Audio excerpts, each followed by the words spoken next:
es como una especie de apunte rápido que es un diagnóstico de las deficiencias, de las oportunidades en el caso del agua en el área metropolitana de Guadalajara, que es a donde me voy a enfocar, como un modelo que vale la pena analizar, independientemente de que hay una crisis obviamente en el campo, una crisis en las zonas rurales, una crisis en las ciudades medias, una crisis general en un país que ha retrocedido fuertemente en temas como cambio climático y medio ambiente en los últimos 5 o 6 años probablemente.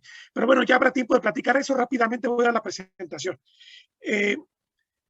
Primero, bueno, esto es parte de un proyecto que hicimos en el periódico público Hoy Milenio. Estoy hablando del año, un proyecto del año 2003-2004 sobre las cuencas de Occidente. Estoy hablando de Río Lerma, Santiago Pacífico y cuencas adyacentes, una región de 200,000 kilómetros cuadrados que va desde el Estado de México hasta el Océano Pacífico y del sur de Durango a la costa sur de Michoacán. Para que tengan una idea, es un mundo enorme, y Jalisco centralmente como zona donde llega la cuenca Lerma al lago de Chapala, donde nace el río Santiago, donde está la ciudad más importante de esta gran región administrativa.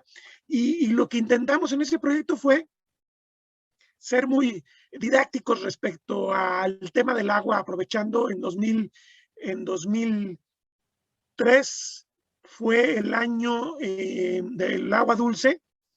Recordemos que por esos años se hizo también el Foro Mundial del Agua aquí en México. Fue un contexto interesante para publicitar los graves problemas del agua.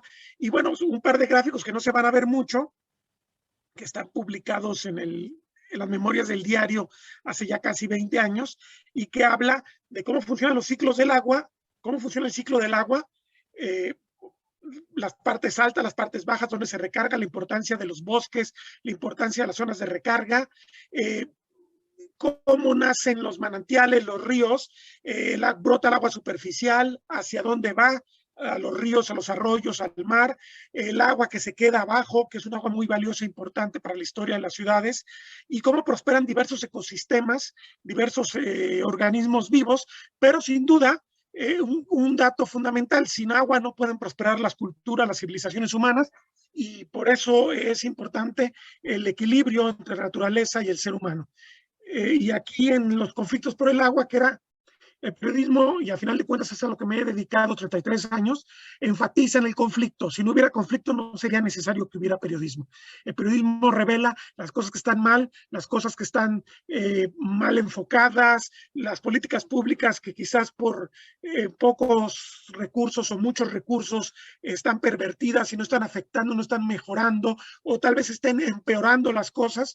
Son cosas que el periodismo debe atender, y pues con el hilo conductor de los ríos y del agua, pues es maravilloso, porque el análisis a nivel de cuenca permite mucho entender los problemas que genera la mala gestión del agua, las oportunidades que brotan de la mala gestión del agua, que es otra cosa que también hablaba al principio el ingeniero, de la importancia de llevar una agenda clara de cómo se puede dar la vuelta a los problemas ambientales y convertirlos en una oportunidad. Pues sí, hay que identificar primero los problemas para llegar al tema de las oportunidades, ¿no? Obviamente, agua contaminada, agua mal utilizada, agua desperdiciada, agua desviada, son parte de los procesos, y este gráfico es un poquito el que establece cómo el ser humano, con sus actividades económicas, que no internalizan el costo del agua. Esto es clave.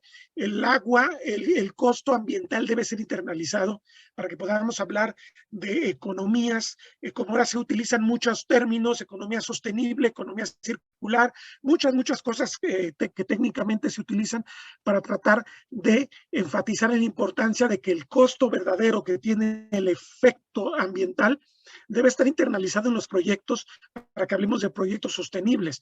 Entonces, muchas veces pensamos, el agua es barata, el agua, como decimos en México, Dios la da, pues entonces es costo cero, y ese ha sido un gravísimo error, porque se le utiliza mal y se le contamina, y se quiere insistir en que hay abundancia cuando estamos viviendo también entre el tema de la gestión adecuada territorial a nivel cuencas y el cambio climático, estamos viviendo problemas cada vez más severos. De hecho, México está entre los países que están más frágiles, más expuestos al problema grave de los cambios que está generando la crisis ambiental global. Entro rápido al tema del área metropolitana. Bueno, el área metropolitana tiene 72,000 hectáreas, de acuerdo a los datos del PODMET, del Plan de Ordenamiento Territorial Metropolitano, que fueron publicados en 2016. Habla de un concepto que se llama huella de ciudad de 100,000 hectáreas, que es muy útil porque nos habla de la dispersión urbana. La ciudad ha crecido de forma desmedida, hay lunares que no tienen servicios, o sea, a veces hay solamente un camino pequeño y se llega a un asentamiento, no hay días de que llegue el agua, de que lleguen los servicios básicos, la seguridad, se va asociando pues una mala gestión del territorio, una mala gestión del agua a problemas sociales que son cada vez más severos y esto marcan fuertemente los problemas que tiene la ciudad. En 2021 abarca, como todos lo sabemos, Guadalajara, Zapopan, Tlaquepaque, Tonalá, Tlajomulco, El Salto, Juanacatlán, Iztlahuacán de los Membrillos y Zapotlanejo. Y bueno, hay planteamientos para incorporar a Tala y Acatlán de Juárez. Parece que ya hay en algunas instancias la aceptación de que Acatlán de Juárez, que es vecino de Tlajomulco, ya se incorpora el área metropolitana, pero todavía no es algo que esté consolidado dentro del decreto de área metropolitana de Guadalajara que emite el Congreso del Estado. El motor de crecimiento, y eso es muy importante, han sido los negocios inmobiliarios. Guadalajara tiene una industria sin chimeneas que se llama industria inmobiliaria, que es muy potente, tan potente que marca los derroteros de las políticas públicas, influye demasiado en los planteamientos a nivel municipal. Desgraciadamente, con las reformas constitucionales de los años 80, el 115 constitucional le otorgó la Rectoría del Desarrollo Urbano a los municipios. Dejó de ser el Estado y el gobierno federal los que estuvieran marcando las grandes políticas, sobre todo para las áreas urbanas importantes como Guadalajara. Y bueno, esto implicó que municipios con insuficientes capacidades técnicas y con visiones políticas de corto plazo, independientemente del tema de corrupción, el tema de la cortedad de las políticas y el tema de la falta de instrumentos de planeación y sobre todo de capacidad técnica, explica mucho mejor todavía el desastre urbano. Por ahí hay una frase muy famosa de Goethe, el autor de Fausto, el escritor alemán, que decía que no es preciso recurrir a la maldad para explicar la causa de los desastres humanos, que con la estupidez basta. Creo que en buena medida, aunque sin duda hay historias aquí de corrupción, de enriquecimiento y de malos manejos de lo público, podemos explicar en buena medida por falta de profesionalismo en las instancias de planeación, en las instancias que ordenaban, en las instancias que autorizaban, en las desvinculación incluso de unas áreas con otras, una falta de asumir que el uso, el manejo del territorio es ambiental, no es solamente económico. Pues bueno, eso explica muy bien porque en muchos casos fue simplemente dejarse, escuchar la voz endulzada de una inversión rápida, de un crecimiento rápido del municipio, de una posibilidad de cobrar impuestos. En muchas ocasiones no se necesita recurrir al expediente de corrupción para explicar por qué se tomaron decisiones pésimas en este sentido. Y no es casualidad que los municipios metropolitanos recién incorporados sean los que tengan el grueso de este negocio. Tlajomulco centralmente, pero también El Salto, Juanacatlán, Iztlahuacán de los Membrillos, Zapotlanejo más recientemente, y bueno, Zapopan es un caso especial porque Zapopan es un municipio potente, ese municipio ya más rico, el municipio más poblado, pero Zapopan tiene una amplísima zona rural que también ha sido urbanizada de forma caótica. Entonces, bueno, podríamos entrar en muchos elementos respecto a este crecimiento desordenado, pero esto ha sido un motor del desastre ambiental y social de la ciudad y, por supuesto, del mal manejo del agua. Pasemos a... Bueno, rápidamente, ¿cómo es el abastecimiento en el área metropolitana? Actualmente, estos son datos que maneja el CIAPA, no necesariamente tienen que ser precisos, pero son aproximadamente correctos. La presa Calderón provee aproximadamente medio metro cúbico por segundo firme, excepto la crisis del año pasado, que yo sostengo que fue una crisis inducida porque no se explican las existencias de agua de la presa Calderón en el temporal previo a esa crisis, contra la pérdida de total del agua del vaso ya para el mes de marzo-abril del año pasado. La presa tenía agua suficiente para garantizar este gasto firme durante toda la sequía y sin embargo hubo un manejo inadecuado. Por lo menos, no volvamos al tema, no necesitamos usar el expediente de corrupción, tendríamos que mencionar que no ha habido una explicación seria de parte del CIAPA y del gobierno del estado para que nos indiquen por qué esta presa que tenía antes en el invierno, previo a la sequía, previo a la primavera, tenía un almacenamiento superior a 25 millones de metros cúbicos, ¿por qué se desecó completamente entre marzo y abril? Si uno revisa las estadísticas del CIAPA, a la presa no se le sacó un metro cúbico abril, mayo y junio. O sea, la desecaron completamente. Fue una desecación artificial que no se explica por la exportación del agua a Guadalajara. Entonces, este es un dato que habla de la falta de profesionalismo y la falta de transparencia en el manejo del agua que tenemos en la ciudad.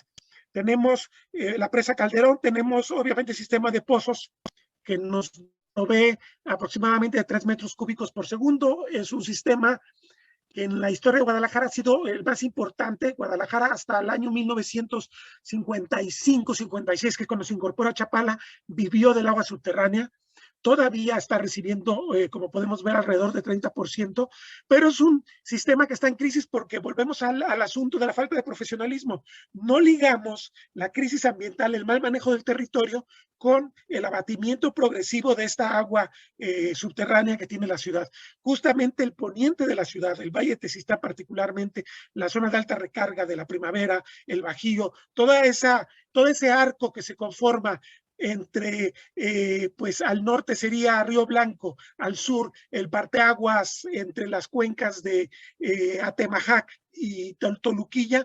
Todo ese arco es una amplia zona que recarga mucha agua y es una zona que se está urbanizando aceleradamente sin cuidar las zonas bajas y sin haber incluso estudiado a cabalidad el tema del agua subterránea. Tenemos aquí dos problemas que se generan con esto. Se está abatiendo cada vez más el subsuelo, el agua del subsuelo, pero además estamos generando zonas de riesgo crecientes justamente por el desorden de la urbanización, no solamente hacia la ciudad urbanizada, hacia adentro, sino incluso en la zona del valle, que como sabemos por su historia geológica es una zona proclive a movimientos de tierra, es una barranca rellenada por las erupciones de la caldera volcánica que es la Primavera y que la estamos exponiendo al abatir el manto subterráneo. Entonces hay una serie de problemas que tiene un efecto dominó que es grave para la ciudad desde el ámbito del abastecimiento hasta el ámbito del riesgo del desastre. Tenemos el acueducto Chapala-Guadalajara, que nos está proveyendo de 5 a 5.5 metros cúbicos de segundo cuando debería hacerlo a 7.5. ¿Por qué? Porque es un acueducto que está entregando agua a la ciudad desde 1989, pero no se construyó nunca la segunda línea. Todos los acueductos a nivel mundial tienen dos líneas porque se requiere un manejo, se requiere un mantenimiento. ¿Por qué tuvimos este problema de que se genera un proceso de mantenimiento para el acueducto? Se tiene que cerrar el agua para el 60% de la ciudad, porque no tenemos las dos líneas y porque tenemos un abordamiento desde la opinión pública y desde el mismo gobierno inadecuado del problema. Se habla que si se construye la segunda línea del acueducto, vamos a sacarle a Chapala 15 metros cúbicos por segundo, lo cual me parece que es grave porque implica un tema de no tener credibilidad en lo institucional, en la transparencia, en el manejo profesional de las instancias públicas. A final de cuentas, la crisis del agua, en buena medida, es una crisis política porque partimos de una sociedad que no le tiene fe a las instituciones. Y no es casualidad que tengamos autoridades cada vez más proclives al populismo, a los datos alternos, a la manipulación de las emociones de las audiencias, justamente porque esto les permitió llegar el abonar en la falta de credibilidad en lo institucional.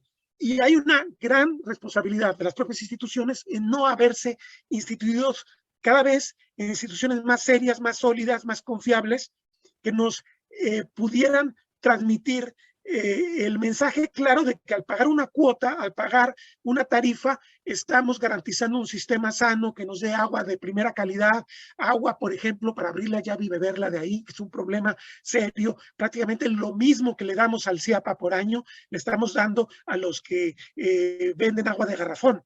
¿Por qué? Porque no confiamos en el agua potable. Entonces, esto es parte del problema de la confianza. ¿Qué pasa con el acueducto Chapala-Guadalajara? La gente en 2014, cuando se planteó la necesidad de concluir la obra, que hubiera sido muy bueno, porque además ya pasó el tiempo de vida útil del acueducto, hubiera sido muy bueno que se construyera la segunda línea, no se hizo, y pese a que era mucho más barato que traer el agua del Zapotillo, que ha sido otro proceso que también se ha erosionado fuertemente la confianza institucional.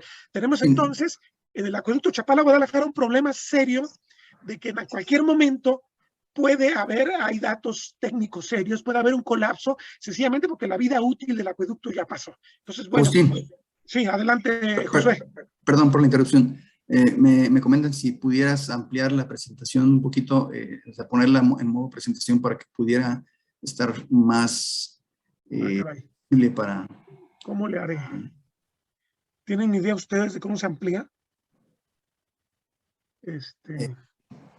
Yo sabía, pero ya se me olvidó. No.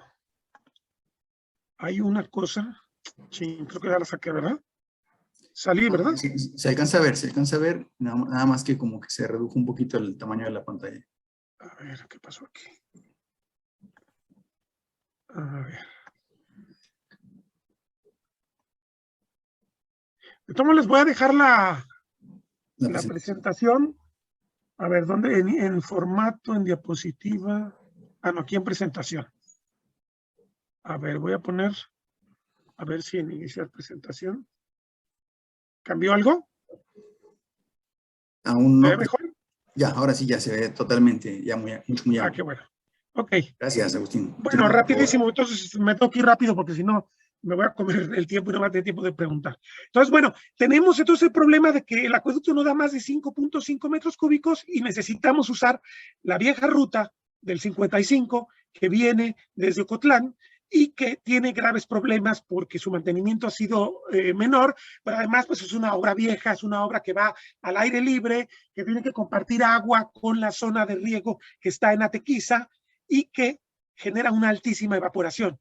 No es claro y creo que nadie puede afirmar cuánto estamos realmente extrayendo del lago de Chapala, porque por esta ruta, que es la que permite completar el agua que viene de Chapala, sobre todo en época de secas, ya a partir de ahora hasta junio, se va a utilizar de forma mucho más normal para garantizar que la ciudad no tenga escasez de abastecimiento, agregando que la gente necesita más el agua en la época de sequía. Esto es normal también. Pero no tenemos en realidad, porque no hemos logrado consolidar las instituciones que nos garanticen la transparencia, la confiabilidad, los instrumentos técnicos, la inversión. Otra cosa absurda, no queremos invertir porque la inversión en agua es una inversión que no se ve. Pero si estos 25 años que hemos peleado por traer el agua del Río Verde hubiéramos invertido en micro y macromedición, en mejorar el acueducto Chapala-Guadalajara, en hacer un plan de manejo para el agua superficial y subterránea, sobre todo la subterránea, que está muy mal gestionada, estoy seguro que no estaríamos viviendo con estas preocupaciones que tenemos ahora que ya nos alcanzó además el expediente de cambio climático. Este es el abastecimiento actual. Entonces tenemos la presa Elías González Chávez, la conducción antigua que es 90 kilómetros, el acueducto de 42 kilómetros y el sistema de pozos que ya comentamos. El aprovechamiento de aguas del Río Verde, esa es la apuesta. Trae el agua del Zapotillo, está la presa del Salto, que no se utilizó 25 años hasta que Tepatitlán empezó a recibirla hace un par de años, 3 años cuando mucho, y está una obra que se le invirtió también mucho dinero, el Purgatorio, y que se quedó ahí tirada también. O sea, no hemos sabido generar un sistema de toma de decisiones que sea serio, porque no es posible que de un sexenio a otro cambiemos la obra y digamos que va a ser de un modo, que va a ser de otro modo. En el caso de Zapotillo, además, es una pésima gestión del conflicto social que ha derivado en que el gobierno actual indique que se va efectivamente a hacer una obra, pero una obra de 40 o 50 metros de altura, que en realidad es solamente un paliativo para la crisis de agua de la ciudad. ¿Por qué? Porque es muy poca el agua que nos garantiza desde allá. Tal vez si empezamos a analizar costos de hacer el acueducto y los bombeos de esa zona hasta San Gaspar, tal vez nos demos cuenta que quizás tendríamos que recurrir a algo más cercano y volver otra vez. Yo voy a insistir en esto mucho y esto es escandaloso, pero me parece que necesitamos insistir en la importancia que tiene Chapala y los pozos para el futuro de Guadalajara. Entonces no podemos seguir pensando que vamos a estar yendo cada vez más lejos a traer el agua. Vean la crisis que trae Monterrey ahorita, porque quieren traer el agua de la zona del Pánuco de San Luis Potosí, de Tamaulipas, porque la necesitan para Monterrey. Pero Monterrey tiene por lo menos un pretexto que nosotros no tenemos.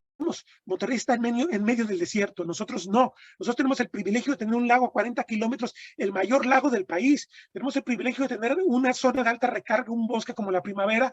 Tenemos muchísimos bienes naturales que en realidad no hemos sabido gestionar y por eso tenemos la crisis que tenemos actualmente. A mí me parece que esto desde hace 25, 30 años nos ha hecho desgastarnos terriblemente como sociedad, ha hecho perder credibilidad a las instituciones y no hemos resuelto absolutamente nada.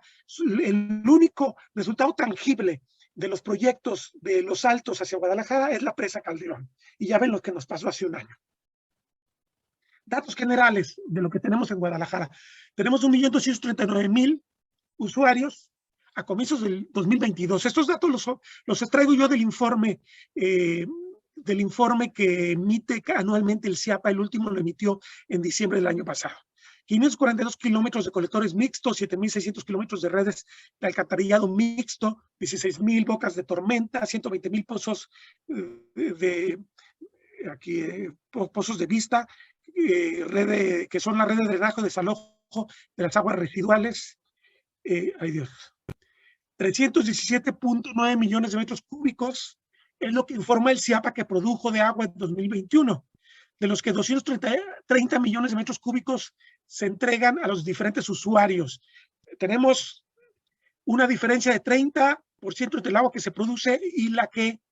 Bueno, aquí déjenme decirles, la lectura de los informes del CIAPA es un poco errática, porque primero pone que produce y factura 317 millones de metros cúbicos, pero que entrega y que cobra 230 millones de metros cúbicos. De acuerdo al dato del CIAPA, esa agua cuesta 4.060 millones de pesos, pero cobra 2.847 millones de pesos. Estamos hablando que se cobran solamente 7 de cada 10 litros. Es muy alta, es 30% entonces de ineficiencia. Bueno, de esta agua, 22.9 millones de metros cúbicos es para el sector comercial, 7.5 millones de metros cúbicos para industriales conectados. Este es otro problema también. Muchos industriales no le quieren pagar al CIAPA y entonces tienen pozos. Le pagan una cuota muy baja a la Conagua, pero están compitiendo por el acuífero metropolitano. Necesitamos también empezar a pensar que si no tenemos un sistema único, consolidado, y si no le damos la apuesta y la confianza al CIAPA, pero tenemos que empezar a ser serios también con el CIAPA. El CIAPA perdió muchísimo los últimos 5 años de seriedad por el manejo político descarado que hubo de las tarifas de agua. Bueno, si el CIAPA no se consolida realmente como una instancia técnica de abastecimiento, de saneamiento, de reutilización, de manejo adecuado, de gestión integral del agua, que a final de cuentas tenemos que llegar a esto, la gestión integral del agua, no vamos a poder resolver el problema del agua de la ciudad. Hay un montón de fugas justamente porque los sistemas privados, en el caso de la industria, pero también los sistemas privados de fraccionamientos. Se puede decir que los fraccionamientos están manejando también tal vez 1.5 metros cúbicos de agua propia, que suele ser agua de manantiales, agua subterránea, y que no le están pagando más que el alcantarillado al CIAPA. ¿Hasta qué punto se le conviene a la ciudad? Necesitamos discutir también ese tema, sin duda alguna.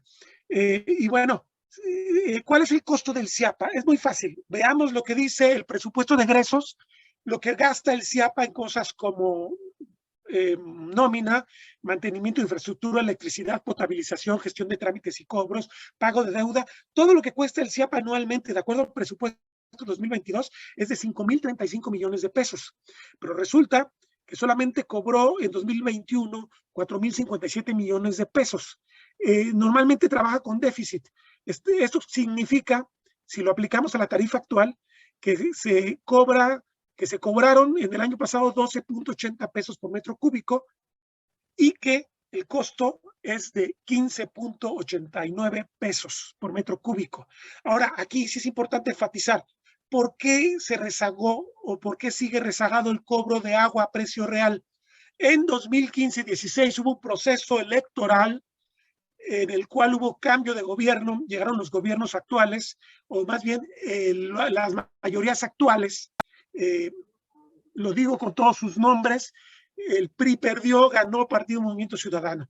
Partido Movimiento Ciudadano cuando llega y toma el control de los municipios, presiona en las juntas tarifarias y en el Consejo de Administración del CIAPA y exige que no se suban las tarifas de agua bajo motivos que podrían sonar sensatos. Ellos decían, no está garantizada el profesionalismo del CIAPA, el agua no es de primera calidad, bla, bla, bla. En realidad habían prometido ellos a los electores no incrementar el precio del agua. El precio del agua de 2016 a 2019 no se incrementó. Piensa mal y acertarás. Es el tiempo en el cual el partido político que se consolida a nivel municipios accede al gobierno del estado y accede al control del Congreso. Entonces, hay un uso político del agua que, en mi opinión, si me lo preguntan, es totalmente descarado y que motivó el retroceso, el terrible retroceso del CIAPA para poder alcanzar un sistema de ingresos que fuera sólido y que pudiéramos ya en estos momentos no estar hablando de que el CIAPA no le ajusta el dinero y entonces tiene el pretexto de que por qué el agua llega de un color o de un sabor que no es adecuado para el consumo humano, justamente porque no tiene los recursos y los recursos no se los están dando. Por ejemplo, otro tema que nos vendieron políticamente muy bien en 2017-2018, este proyecto de obras, infraestructura para las inundaciones, un proyecto de 800, 900 millones de pesos que supuestamente iba a pagar el gobierno federal y que es deuda del CIAPA. El CIAPA la está pagando, no la está pagando el gobierno federal. Entonces, sí podemos ejemplificar el mal manejo de los últimos 5 años, y yo les puedo decir que en 33 años que tengo la cobertura de temas ambientales y temas de agua, no había visto un manejo tan poco profesional del tema agua como el que se ha visto desde 2015 a la fecha. Hay que anotarlo porque es importante entender que lo técnico va a prevalecer sobre lo político cuando entre la discusión política. Lo técnico no puede mantenerse aparte. Lo técnico es parte de la decisión política. Entonces ustedes que están al lado de la ingeniería, que son los que deben asesorar estos proyectos, deben entender que hay que aventarse 2 o 3 discusiones fuertes, aunque a veces sea posible que nos corran o que nos regañen o que nos quieran sancionar. Es necesario porque es importante que los políticos entiendan que si no tenemos criterios técnicos para tomar decisiones, no vamos a resolver el problema del agua. Entonces me parece que esta es una de las grandes temas. Fíjense, aquí simplemente un apunte. ¿Qué estaríamos posiblemente discutiendo ahorita si hubiéramos permitido que el CIAPA siguiera consolidándose de 2015 para acá, 7 años ya? Tal vez estaríamos discutiendo las ecotecnias que se necesitan a nivel ya intradomiciliario para que no estemos utilizando agua potable, agua que nos cuesta, agua de primer uso, agua que puede utilizarse para el contacto de la piel, incluso hipotéticamente para beber. Nadie lo hace, pero hipotéticamente sí, es para beber. No la estaríamos utilizando para el inodoro. Es una barbaridad la cantidad de agua que estamos desperdiciando en usos que no se justifican y que podría ser el agua que en el mismo domicilio se puede reutilizar, o bien un sistema de tratamiento que también, ahorita lo vamos a abordar rápidamente, está mal diseñado y no vamos a poder aprovechar bien porque no fue diseñado para reutilizarse el agua de los sistemas de tratamiento. Aquí tenemos lo que nos cuesta el agua. Esto es la tarifa 2022. La cuota de administración es 65 pesos, es un poquito la trampa y no lo veo mal. Yo digo que el agua se debe pagar a precio real. Resulta que de 1 a 5 metros cúbicos no pagamos el agua, pero pagamos la cuota de administración. Esto significa que si yo tengo una casa que no utilizo, voy a pagar de todos modos 65.85 pesos mensuales. Y está bien, el sistema necesita un apoyo. Y me parece que el agua es muy barata. Y a partir de aquí se va dando una escala que trata de premiar el uso racional del agua. Si ustedes van viendo la escala, va subiendo exponencialmente el valor del agua. Ahora, esta agua doméstica, ¿por qué se puede dar a estos precios? Porque si ustedes revisan el valor del agua para usos comerciales, industriales, es muy, muy alto y lamentablemente el pagarle a la Conagua es mucho más barato. Entonces la Conagua se convierte en un competidor desleal del CIAPA porque muchos industriales o muchos fraccionamientos prefieren comprársela directamente a la Conagua. La Conagua recibe ese dinero y entonces no tenemos a través de esta posibilidad de que los usos comerciales económicos, el agua riqueza, subsidie el agua para como derecho humano, como uso para las personas, no se puede dar porque la Conagua está estorbando la posibilidad de generar un sistema que sea autosostenible. Entonces esto es muy importante también de remarcar. Más datos, bueno, los 9 municipios, si el CIAPA fuera realmente un sistema metropolitano, tendría que abastecer a los 9 municipios. Nomás abastece 4, que son los de siempre, los del 79 para acá, del decreto de Flavio Romero de Velasco. Tlajomulco ya se incorporó, pero se incorporó en el papel. Y Tlajomulco tiene un problema muy serio de calidad del agua, porque prácticamente depende de su acuífero, y su acuífero, si ustedes se ponen a revisar, es un dato fascinante. El CIAPA tiene una de las mejores plantas de tratamiento, o no sé si siga haciéndolo, porque esto cuesta dinero y no sé si lo estén pagando ahora. Habría que ver este dato con el CIAPA. Pero una planta de tratamiento en Toluquilla que ha recibido premios, reconocimientos, porque agua de muy mala calidad, con metaloides, el arsénico está muy presente en el subsuelo de Toluquilla, la convierten en agua potable de primera calidad, tan buena como el agua que se supone se está potabilizando en Las Pintas o en San Gaspar. Bueno, pero vean la diferencia. El agua de Toluquilla cuesta 4 tantos más que el agua de Chapala en términos de potabilización. Quiere decir que es agua muy contaminada y que es agua que cuesta mucho dinero potabilizar. ¿Cómo están haciendo los fraccionamientos de Tlajomulco para darle agua desde el subsuelo de Tlajomulco a personas sin un sistema de tratamiento como el de Toluquilla? Esta es una pregunta muy alarmante, porque esto está opaco, no sabemos qué está pasando en Tlajomulco. Si CIAPA va a tomar el control de Tlajomulco, va a tener que incorporar todas estas aguas y va a tener que incorporar sistemas de potabilización, como dice la norma oficial mexicana.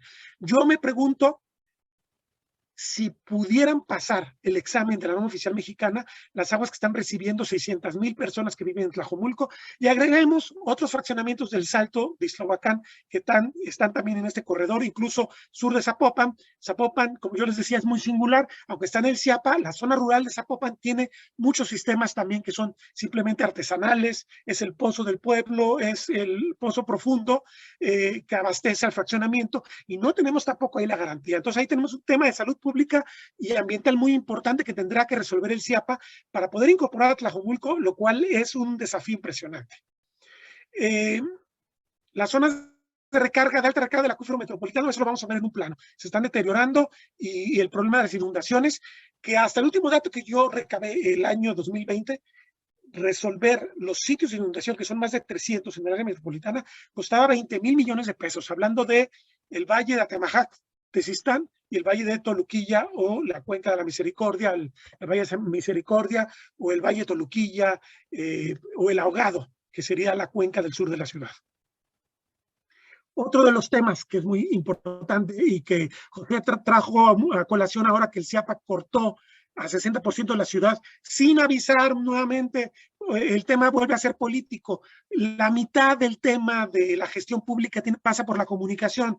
¿Cómo es posible que el CIAPA ya no sea esa entidad tan eficiente que 2, 3 semanas antes comunicaba en todos los redes sociales, radio, televisión, le avisaba a la gente dónde pedir pipas, le empezaba a sensibilizar para utilizar el agua con prudencia, para que no se le fuera? Yo recuerdo que otros periodos donde el CIAPA hizo mantenimiento del acueducto, no vivimos crisis tan grave de abastecimiento, porque la gente se le dio oportunidad de ponerse a tiempo a trabajar sobre su propio abastecimiento en la ciudad. Esto no sucedió esa vez, y este mapa es muy bueno porque sirve para pintarnos cómo la ciudad sigue estando fragmentada. Habla mucho, presume mucho el gobernador de la terminación del acuaférico como la gran obra de su administración, que va a hacer que todas las aguas de todas las fuentes se puedan, pues de algún modo mezclar y garantizar que cuando falla una fuente, la otra entre. Esto está a medias, y además hay que decirlo, el acuaférico empezó a construirse cuando era gobernador del estado Carlos Rivera Cebes. Estamos hablando de 30 años, estamos hablando de más de 30 años del inicio de la construcción del acuaférico. No podemos tampoco politizar y tratar de convertir en un activo político electoral un dato técnico que es irrefutable. Esta construcción del CIAPA, esta construcción de las cosas buenas que tiene el sistema de agua, es una construcción intergeneracional. No es de un político, no es de un grupo de diputados solamente, son muchas generaciones que han tomado buenas decisiones y malas decisiones, y eso es lo que estamos viendo ahora. Hay muchas oportunidades porque se tomaron muy buenas decisiones, pero también se han tomado pésimas decisiones, sobre todo en los últimos 30 años. El tema de saneamiento me parece importante sobre las malas decisiones que se han tomado. Tenemos 3 grandes cuencas, aquí se pueden ver Río Blanco al norte, en el corazón la ciudad histórica Tezistán-Atemajac, y al sur el Ahogado, hacia donde se está expandiendo más la ciudad. Pero resulta que, bueno, aquí se habla de las obras que se hicieron en su momento para construir la gran macroplanta del Ahogado, que la podemos ver en el punto número 2, al norte, muy al norte de la ciudad. La cuenca Tezistán-Atemajac vierte hacia el norte, nace, los parteaguas podrían ser Cerro del Cuatro, la zona norte de la Sierra de la Primavera, lo que es el Coli hacia el norte, y de la parte del norte de la ciudad, la Sierra de Tezistán, la parte que mira hacia el sur. Esos serían los parteaguas que van hacia el río Atemajac y río San Juan de Dios, que se hacen uno solo y que terminan vertiendo ahí donde está la planta de tratamiento de agua prieta. Bueno, se instaló ahí una macroplanta que cuando pueda sanear la capacidad para la cual se supone está diseñada, va a llegar a sanear hasta 10 metros cúbicos por segundo. Anda como en 5.5, porque no se construyó, y ustedes pueden ver con el número 4 y 3, el túnel colector y el colector Oblatos. Había que terminar los colectores del oriente y había que construir un túnel colector para bombear el agua desde esa zona del oriente de la ciudad que está muy cerca del río Santiago y llevarla a la planta de agua prieta. El costo de electricidad, o sea, se tomó decisiones macro y tal vez las cuentas les daban con lo que se iba a pagar, que estamos pagando además los tapatíos ya a través de las cuotas de saneamiento, que todavía no es lo que cuesta realmente sanear, pero estamos pagando ya.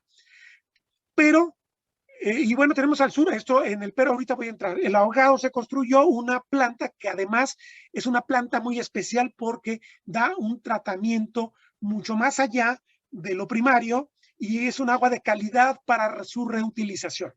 ¿Pero qué tenemos? O más bien, ¿qué no tenemos? Una infraestructura para aprovecharla. Estamos haciendo agua de mucho mejor calidad que estamos desperdiciando porque no tenemos infraestructura para aprovechar. Cuando se empezó a generar el sistema de tratamiento hace 10, 15 años, esto era una discusión permanente, se había pensado inicialmente que podíamos generar pequeños sistemas de tratamiento al interior de la ciudad, a nivel de subcuencas, y que de ahí esa agua tratada se pudiera comercializar, fuera un ingreso para el CIAPA, y se pudiera liberar agua potable de usos que no se justifican. Y aquí hay una serie de gastos que era bastante interesante haber invertido adentro de la ciudad.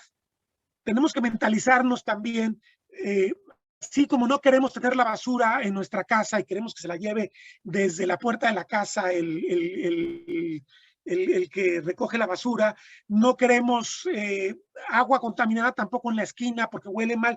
Tenemos que mentalizarnos también como sociedad que tener una calidad de vida como la que tiene una ciudad tiene un costo también. Y tenemos que empezar entonces a pensar cómo vamos a gastar menos agua, cómo vamos a contaminar antes de ponernos los moños y decir, llévate el agua afuera y que se contamine una zona rural, que destruyamos las posibilidades de desarrollo de regiones rurales, lo que le pasó a la región del Salto, por ejemplo. ¿Por qué? Porque yo no quiero estar pagando los costos de mi estilo de vida. La economía circular o la economía sostenible o el ciclo, la sostenibilidad entendida como un sistema civilizatorio de vida implica que la solución empieza en pequeño, empieza a nivel micro en cada domicilio, y justamente si no queremos tener malos olores y malos sabores y malas vistas, necesitamos empezar a nivel domiciliario. Otra de las cosas que no se supieron construir en 30 años, esta cultura de responsabilidad del ciudadano. Lo que nos han vendido en 30 años y que es peor de 5 años para acá, de 7 años para acá, es la idea de que tú limítate a pagar tu cuota y el gobierno, el papá gobierno va a resolver todo. Bueno, cuando se dieron cuenta de la dificultad del sistema de tratamiento intrametropolitano y los problemas políticos que implica tener una planta de tratamiento. Esa gente se va a enojar y tal vez no vote por mí. Idearon el sistema de macroplantas, concesiones y pagar a través de la tarifa. ¿Puede ser justo? Yo no lo dudo porque estamos contaminando. Pero perdimos una enorme oportunidad, no solamente de hacernos responsables de nuestro pasivo ambiental, sino de empezar a pensar que tal vez no necesitemos traer el agua del Zapotillo, sino que a través de darle la vuelta al agua al interior de la ciudad, podemos ahorrar agua potable y solamente utilizarla para lo que se necesita, agua de primer uso, utilizar agua tratada para la industria y para el comercio o para las áreas verdes, y que dentro de nuestras casas tengamos ecotecnias que nos permitan también gastar menos agua, lo cual va a derivar en que paguemos menos agua al CIAPA, lo cual también implicaría que capturáramos agua en los domicilios, agua de lluvia. Hace 3 años el hoy gobernador se burlaba en la cara de los científicos que han propuesto esto. Monterrey, la ciudad que está en crisis tremenda, ya está caminando por esta vía. Ciudad de México, con todos sus problemas, ya tiene 200,000 viviendas en zonas populares que están empezando a incorporar ecotecnias.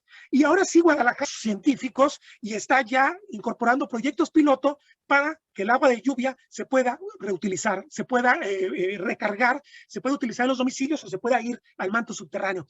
Entonces, normalmente esto es el problema de que la política prevalezca sobre lo técnico, cuando lo técnico en una decisión de este tipo tiene que ser lo que prevalezca. ¿Por qué no tomamos esta decisión? Porque nos equivocamos, porque nos fuimos a corto plazo y porque preferimos los votos a las soluciones de largo plazo, a las soluciones que realmente le darían sustentabilidad a la ciudad. Y ya con esto a la parte final, el tema de riesgos y oportunidades. Bueno, gestión integral del agua. Yo aquí me voy a remitir a un informe que realizó el Consejo de Cuenca del Río Santiago, que está ninguneado, pero debemos recordar que Guadalajara pertenece a la cuenca del Río Santiago y es el principal contaminador del Río Santiago. Este Consejo de Cuenca encargó un informe preliminar como un programa de medidas preventivas de mitigación de la sequía ante el espectro, ante este gravísimo problema que ya se nos viene con el cambio climático. Entonces, este informe, que se puede encontrar todavía en internet, que salió una versión preliminar, pero que no conocemos la versión definitiva y que por supuesto no se está aplicando, pues ya implicaba pues empezar a pensar la ciudad, ver el territorio y ver el manejo del agua de otro modo. Y hablaba de que el agua de primera tenía que empezarse a utilizar solamente en el uso directo de las personas, el uso humano directo, y que el agua gris que generamos en los domicilios ya tenía que irse utilizando para los excusados, para los inodoros, para el riego de jardín, y que el agua de lluvia tenía que incorporarse a la cuenca a través de obras locales en cada domicilio, así como es sostenible pensar que los techos de cada edificio, de cada casa, puede estar capturando energía solar, cosa que ocurre en ciudades europeas y estadounidenses, pero que aquí en México seguimos pensando que es demagogia porque decimos que cuesta mucho dinero. Hay que analizar el dinero que se ha tirado en los megaproyectos y preguntarnos cuánto nos había podido dar avanzar en este tipo de soluciones. Evidentemente que un domicilio que durante 4 meses pudo captar agua de lluvia que tal vez le sirva para 1 mes o 2 meses, está quitándole presión 2 meses al almacenamiento de Chapala, al agua que está contenida en el subsuelo o al almacenamiento de la presa Calderón. Es elemental, volvemos al tema, son matemáticas básicas, pero no es fácil de vender por los políticos porque, entre otras cosas, somos un país con un terrible nivel educativo y no sabemos muchas veces sumar, restar, multiplicar y dividir. Esto es caminar hacia la resiliencia hídrica y usar justamente, es más o menos reiterativo de lo que ya les dije respecto a las cosas que podríamos hacer como oportunidades. Miren, por ejemplo, tenemos en la industria plantas generadoras de energía eléctrica, refinería, limpieza, torres de enfriamiento, agua de proceso, industria química. Bueno, refinería no, Guadalajara no. Manufactura de pulpa, manufactura de papel y cartón, industria textil, industria de construcción. Lo que dice el plan es que todo esto se puede manejar con agua tratada o agua gris, no con agua de primer uso. Usos urbanos. lavado de autos, lavado de camiones de basura, lavado de calles y banquetas, bomberos, cisternas para control de incendios, baños públicos, WC y mingitorios, fuentes ornamentales, mantenimiento de caminos, elementos precolados de concreto, supresión de polvo. Todo esto, que gastamos mucha agua de primera, porque nosotros vemos la pipa que va el agua al manantial o al pozo a extraer el agua, y luego está regando calles para que el polvo no se esparza. Todo eso podría ser con aguas grises. Medio ambiente y uso recreativo, mantenimiento de humedales, gasto ecológico en ríos de bajo flujo, lagos, lagunas, estanques, nieve artificial, riego de parques y jardines, camellones, campos de golf. Y qué bueno que lo menciona. Tenemos también un problema de campos de golf en esta ciudad que tienen pozos de uso agrícola, entre comillas, y que la están utilizando para un uso suntuario que no se justifica. Si ustedes van a Los Ángeles, a San José, a San Francisco, en esas ciudades donde hay sequía, lo primero que hacen es cancelar el riego de campos de golf, justamente porque tienen una tasa de uso de agua altísima el mantenimiento de un campo de golf. Entonces, evidentemente, un programa de sequías implicaría no solamente decir, lo siento mucho, no va a haber agua durante 4 días, implicaría tomar ese tipo de decisiones. ¿A quién le cierro la llave primero? Para no quitarle la llave justamente a los usos que son verdaderamente esenciales para que la gente pueda tener salud y pueda tener vida. O sea, tenemos abiertos pues las opciones. El uso subterráneo, reducir, parar o revertir la declinación de los mantos freáticos, ¿se puede hacer? Sí. Vamos viendo la zona de alta recarga, cómo la podemos rescatar, vamos viendo dónde podemos recargar el manto, el acuífero, y además, la gran ventaja de esto es que nos va a reducir inundaciones. O sea, tiene un manejo que podría ser hasta políticamente rentable, si lo quieren ver de ese modo. Aquí este es un gráfico que me gusta mucho, es información que me pasó la Conagua hace algunos años. Prácticamente si nos vamos moviendo de oriente a poniente, al poniente de la ciudad están las zonas de alta recarga del acuífero, y es Zapopan, es el Bosque de la Primavera, es la zona de Providencia, la zona de Chapalita, la zona norte de Tlajomulco, esa sería la zona de alta recarga. El Valle de Tezistán, que es importantísimo, y bueno, lamentablemente, si ustedes revisan este siguiente gráfico, la expansión de la ciudad en buena medida ha sido hacia la zona poniente. Este gráfico tiene una cosa maravillosa. Las zonas de riesgo, la ciudad ya tenía una idea de las zonas de riesgo, porque además muchas son casi de sentido común. Uno ve una barranca y uno sabe que las barrancas no se urbanizan. Sin embargo, pasa eso en Guadalajara, porque resulta que son terrenos muy baratos y el gobierno les dice construyan viviendas baratas. Bueno, pues con terreno barato, aunque ya después queden 70,000 viviendas desocupadas, como está ocurriendo en Guadalajara por esto y muchos factores más. Lo cierto es que la mitad del crecimiento urbano de 1990 a 2020 se ha dado en zonas de riesgo, zonas inundables, zona que puede haber hundimientos, zona donde puede haber fracturas, zona donde puede haber otro tipo de problemas atmosféricos. Por ejemplo, el Bajío, nadie lo dice, todo el mundo habla, es un problema de una zona de inundaciones. El Bajío tiene un problema también de atmósfera tremendo, porque es una zona de estabilidad, zona baja, zona donde está muros de contención naturales que impiden que se disipe el aire a las primeras horas, zonas de inversiones térmicas. Entonces el que vive ahí con 50,000 carros, 20,000 carros cotidianos, pues va a estar respirando aire contaminado, y eso son muertes por contaminación en el mediano y largo plazo. Entonces, son muchas cosas, pues, la que implican una urbanización caótica, como la que implica no haber respetado las zonas de alta recarga de agua. Aquí el tema de las oportunidades. Este es un proyecto que ya está por ahí, pero que no le ha hecho caso el gobierno del estado. Tenemos la planta del Ahogado, que está generando 2.2 metros cúbicos por segundo de agua, agua secundaria, agua que puede ser utilizada, por ejemplo, para riego en agricultura.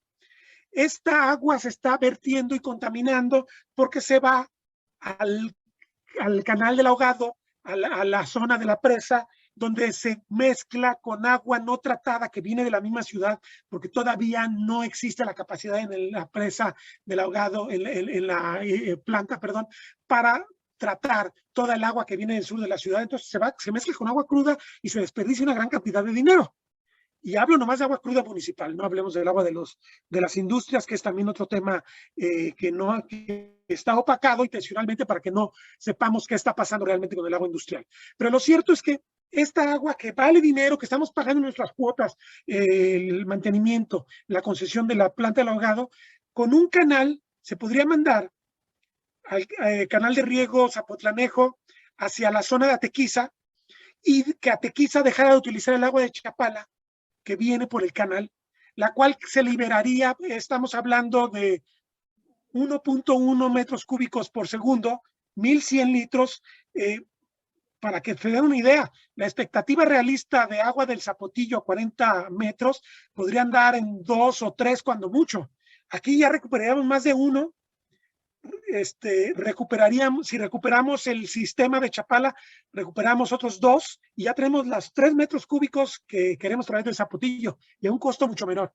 Pero nadie ha hecho caso. Tenemos una solución a nivel cuenca propia que no estamos resolviendo. Esto ya está incluso monetizado. Le puedes tú transferir a los agricultores tecnología para hacer productos de exportación de alto valor, para que dejen de producir granos que son de alto consumo de agua, para que produzcan con menos y que esa agua se libere para el uso urbano, que además en la ley de aguas nacionales es el uso prioritario. Está perfectamente justificado, pero no lo ha querido ver como una solución. Lo único que ha pasado en esta zona es que hace un año se le ocurrió a un funcionario del gobierno del estado, según él, hacer justicia y perseguir a los agricultores que tenían derecho al agua de riego, porque según él se estaban robando el agua. Ya después que le aclararon todo, nadie lo hizo pagar por este abuso de autoridad que cometió contra los agricultores de la zona de Atequiza.